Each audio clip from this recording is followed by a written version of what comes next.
Hello అండి, welcome back to our channel. నేను మీ శ్యామల.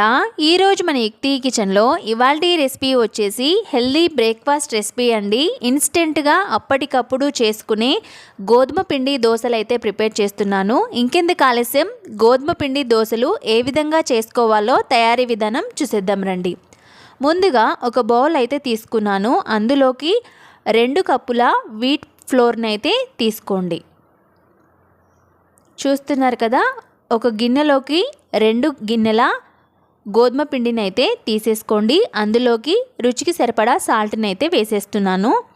సాల్ట్ని యాడ్ చేసిన తర్వాత అదే పిండిలోకి ఒక 3 స్పూన్స్ వరకు కర్డ్ని అయితే యాడ్ చేసేసుకోండి.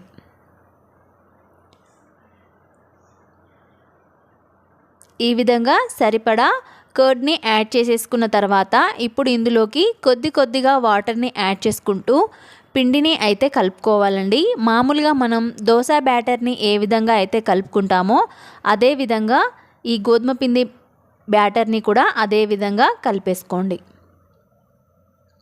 చూసుకుంటూ పిండిలో ఎలాంటి ఉండలనేవి లేకుండా మొత్తం అంతా కలిపేసుకోండి. నేను ఇక్కడ పిండి మొత్తాన్ని కూడా కలిపిన తర్వాత చూపిస్తున్నాను చూడండి. సో మనం వీట్ ఫ్లోర్ బ్యాటర్ అయితే రెడీ అయిపోయింది. దోశలు వేసుకోవడానికి ఈ విధంగా అయితే చేసేసుకొని పక్కన పెట్టేసుకోండి. ఇప్పుడు స్టవ్ ఆన్ చేసుకొని స్టవ్ మీద దోశ ప్యాన్ పెట్టేసుకొని పెనం హీట్ అయిన తర్వాత ఈ విధంగా గరిటెతో పిండిని వేసేసుకొని దోశలాగా వేసేసుకోండి.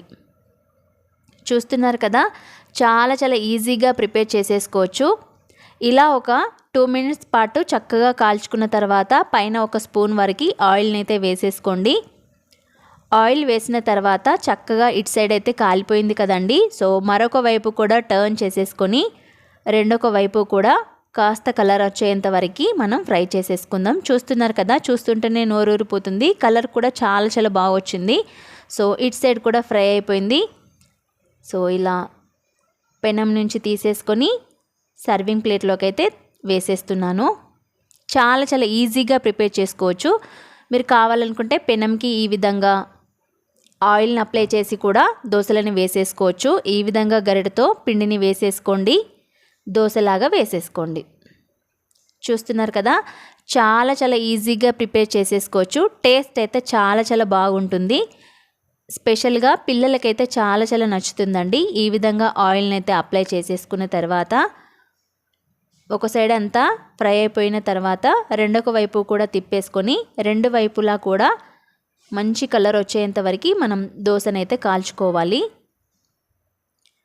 సో నేను ఇక్కడ మరొక దోశ కూడా కాలిపోయింది. రెండొక వైపు కూడా టర్న్ చేసేసి ఇటువైపు కూడా కాలిపోయిన తర్వాత ఈ విధంగా దోశ పెనం నుంచి దోశని తీసేసుకోండి, సర్వింగ్ ప్లేట్లోకి వేసేసుకోండి. ఇదే విధంగా మొత్తం పిండిని కూడా దోశల్లాగా వేసిన తర్వాత చూపిస్తున్నాను చూడండి. చాలా బాగా వచ్చాయి. సో ఇన్స్టెంట్గా అప్పటికప్పుడు తయారు చేసుకోవచ్చు. టేస్ట్ కూడా చాలా బాగుంటుంది. దీనికి కాంబినేషన్లో పల్లీ చట్నీ కానీ లేదంటే టమాటో చట్నీ కానీ చాలా టేస్టీగా ఉంటుందండి. ఇక్కడ మీకు చూపిస్తున్నాను చూడండి.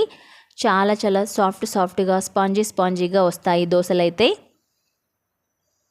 సో ఎప్పుడైనా టైం లేనప్పుడు ఇన్స్టెంట్గా అప్పటికప్పుడు గోధుమ పిండి దోశలను తయారు చేసుకోండి. చాలా ఈజీగా అండ్ టేస్టీగా కూడా ప్రిపేర్ చేసేసుకోవచ్చు. ఇంకెందుకు ఆలస్యం, ఈ దోశ బ్యాటర్ రెసిపీ అయితే మీకు నచ్చింది అనుకుంటున్నాను, గోధుమ పిండి. సో ఈ రెసిపీ కనుక మీకు నచ్చినట్లయితే ప్లీజ్ లైక్ చేసి మీ ఫ్రెండ్స్కి రిలేటివ్స్కి షేర్ చేయడం అస్సలు మర్చిపోవద్దు. అలాగే మన ఛానల్ని సబ్స్క్రైబ్ చేసేసుకోండి. Thank you for watching.